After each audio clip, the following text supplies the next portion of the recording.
আলাইকুম। আর সর্বোপরি বলতে হচ্ছে যে যখন নিজের জন্মভূমির কথা আসবে, যখন নিজের এলাকার কথা আসবে, তখন হচ্ছে যে আমরা সবসময় যে সর্বোপরি আমরা যেভাবে জাতি ধর্ম বর্ণ নির্বিশেষে, রাজনৈতিক দল নির্বিশেষে যখন আমাদের এলাকার কথা আসবে, তখন আমাদের যে একাত্মতা, একত্রিত হওয়া, এটা আসলে আমাদেরকে আনন্দিত করে আর কি।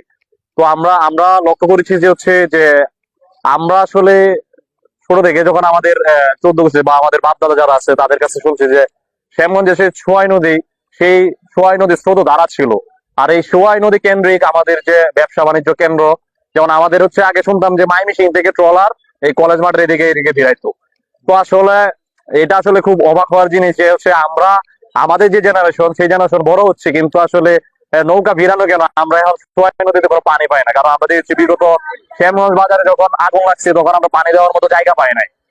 তো সেই পরিপ্রেক্ষিতে আমরা বলতে চাই যে হচ্ছে শ্যামগঞ্জ সোয়াই নদী দখল করে যারা অবৈধ স্থাপনা থেকে শুরু করে বিল্ডিং, কারণ এগুলো হচ্ছে সরকারি জায়গা যেগুলো আছে সেগুলা 200 বছর 400 বছর হোক, যেগুলো সরকারি থাকবে 200-400 বছর পরে সরকারি থাকবে। আমরা আসলে বুঝতে পারি না তারা কিভাবে বলে তাদের বাপ দাদার সম্পত্তি, কারণ এটা তো হওয়ার সম্ভব নয়। সরকারি জমি তো কারো কাছে বিক্রি করে, তাহলে কারো ব্যক্তিগত সম্পত্তি হওয়ার প্রশ্ন আসে না।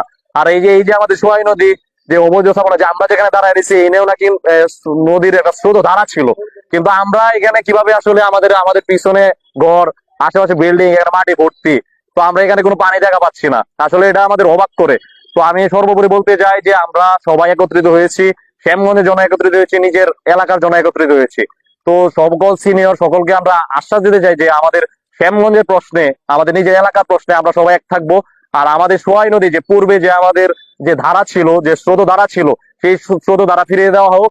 আর আমরা হচ্ছে যেমন আমি সিলেটে থাকি, সিলেটে আমাদের বেশি এলাকার বৈশিষ্ট্য হচ্ছে যে ড্রেনেজ ব্যবস্থার পাশেই ওয়াক হয়ে থাকে সুন্দর। যে ওয়াক ওয়ের ব্যবস্থাটা কেমন, আমাদের যে অবসর অবসর সময় আমরা যেমন হাঁটতে পারি, আড্ডা দিতে পারি, শিশুরা যারা আছে সারা শিশুরাও তারা বেড়ে উঠতে পারে সুন্দরভাবে। কারণ আমরা দেখি যে এই ওয়াকওয়ে না থাকার কারণে আমরা হচ্ছে দূরবর্তী জায়গায় যেতে হচ্ছে।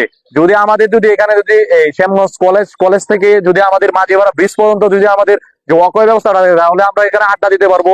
আমাদের এখানে যে যে পরিপূর্ণতা শিশুরা যেভাবে বেড়ে উঠতে পারে, সেই বেড়ে ওঠার আমরা পরিবেশ দিতে পারবো।